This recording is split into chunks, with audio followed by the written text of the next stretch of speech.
I showed her my walk with one crutch, and she said, maybe we should just keep you at 2 crutches for right now. Hi.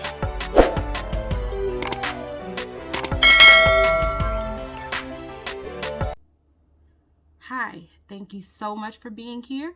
My name is Barbara, and today I'm going to talk about my week 4 goals as far as my ACL recovery. So far, I've kind of hopefully got you up to speed on where I am with my recovery.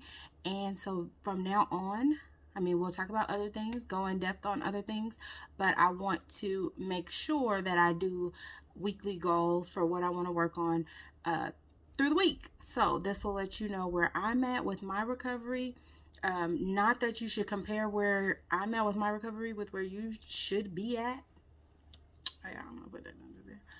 Where you should be at, because there's no there are parameters of what may be quote unquote normal, but we all heal at different times and have different whatever places that will be. So no need to rush it. It'll happen when it happens. But these are my goals for, let's talk about week 3. Some of the things that were some wins for me were I got in the shower for the first time by myself. Before that, I had been, So before that, I've been using a shower chair, and my husband had been helping me get in the shower. So that was a plus for me that I was able to get in there on my own. Now, today, I needed help getting out because my leg was a little bit scared.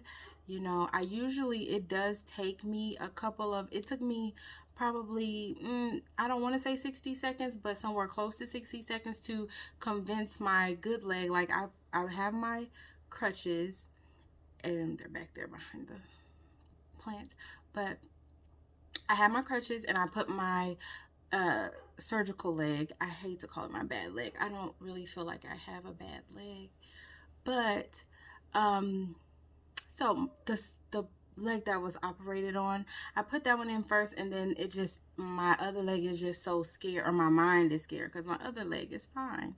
It's my mind is too scared to depend on this other leg, so it just stays there.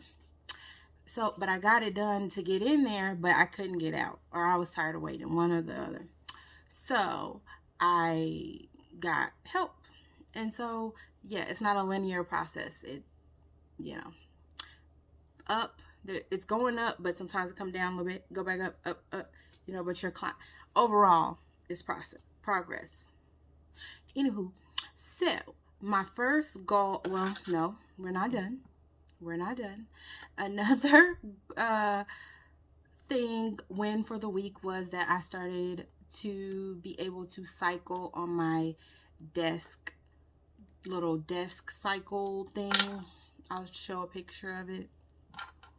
And that was good. I was supposed to wait for physical therapy, but she actually the next day okayed me to start cycling, and she put me on the bike there.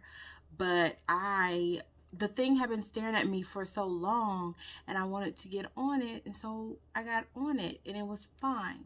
It's really hard for me I'm trying to be obedient and listen, but it is hard for me because I do think I know best, but I'm trying to listen to them. But anyway, it worked out. I was on there, and so let's go over the goals for the week. The goal, one of my first goals, is to cycle 10 minutes a day. So I asked her, I was very specific, wanted to know, how long do you think I should cycle every day, or can I cycle every day? And she's like, about 10 minutes. I said, is that a hard and fast, like only 10 minutes, or do I see how much I can do? And she said, just 10 minutes. And so, fine, that's what I did. And I did it just today, but I'm going to keep doing it, keep doing 10 minutes a day. Doing my PT 2 times a day, every day. So out of the whole 20 plus days that I've been doing this, I've only like not done done PT only once, maybe 3 times. But I want to be more consistent with that, and I want to do it twice a day. So typically my schedule for that is I have to do one before noon and one before dinner. And so that's kind of been my schedule. My schedule is going to get a little bit more hectic. I took on another job. I work remotely. I'm a registered nurse. I work remotely, but I took on a second job, so I won't have as much free time as I typically have. So it'll probably have to be one's at 7 a.m. and one's at like 4:30 or 5 o'clock when I'm off work, so I can make sure that I'm getting them both in. The second thing that I want to do, so the cycling will go with my morning workout. Then in the evening, I want to walk 3 times a day outside, and I want to do exercise, like chair exercises, 3 times a week. So yeah, that'll be kind of just as I feel, as the weather cooperates or whatever. I will determine those days. The workouts that I do online, they don't have to be long. Just, get a little bit of cardio in. And the walking is more so because walking is because I need to get outside, but also because when I was at therapy or in therapy, physical therapy, she told me, so when I walked in, she's like, "Oh, you're doing amazing," because she taught me this other way that I'm supposed to be walking with my crutches now, after I've spent all this time learning how to walk on crutches a different way. But anywho, so taking my operated leg with my crutches instead of like crutch, leg, other leg, crutch, leg, other leg. Now I'm doing crutches and leg, crutches and surgical leg, other leg, crutches and surgical leg, other leg, crutches and surgical leg, other leg. So they all go together. So, whoa, my back. So she felt like I had done good with that. When I walked in, I was sure now because I have been working on this. And so I come in and she's like, "You're walking amazing. We're going to try to get you down to one crutch." And I was like, "Okay." And then I showed her my walk with one crutch, and she said, "Maybe we should just keep you at 2 crutches for right now." I said, "Oh, do you want me to practice at home with one crutch?" She said, "No.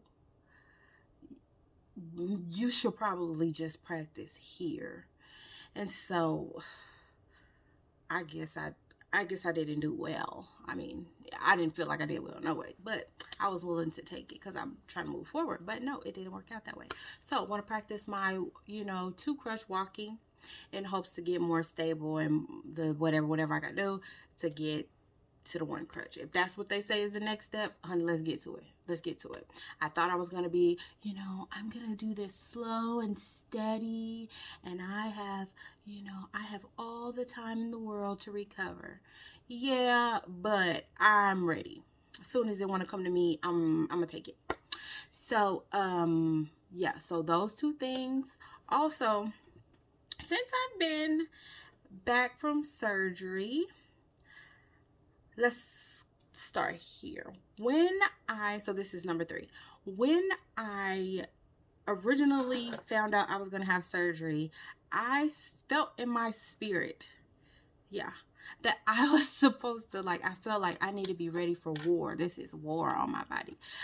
I started looking up African dishes and just started making more plant-based foods and soups and stews, and I really was focused on getting nutrition in because I was freaking scared I wasn't going to survive it, and I wanted to do whatever I could in those 2 months to make sure that I made it out. That was the goal. But since I've been back, since I survived, I've been just like, here, take these hot chips and, find some nutrition in there. Good luck. That's how that's basically what I've been telling my body. So, I want to kind of go back to what I was doing before, because one, my body still deserves that, my body still needs that, and that's still what's best um, for me. I need nutritious food, so I'm gonna go back to that. So I forgot one or two or whatever. I forgot like the most important thing that I need to work on this week. The thing that got me through while I was waiting to have surgery after my injury, what got me through: meditation and journaling. I want to work on that. I'm going to work on that this week. I'm going to be meditating and journaling for a total of 20 minutes a day. So, whatever that looks like. If that's 10 minutes of meditation and then journaling, or 5 minutes, whatever. Just kind of letting that happen organically. It can go over 20 minutes if it wants to. It's more of a at least 20 minutes. Yeah, I need to get that back in my life. I have been so focused on my physical recovery that I have not paid a lot of attention to my mental health. The last video, probably, I think it was, that was evidence that, I my reserves are low. They're low. And so I got to get myself together. That's it. Bye.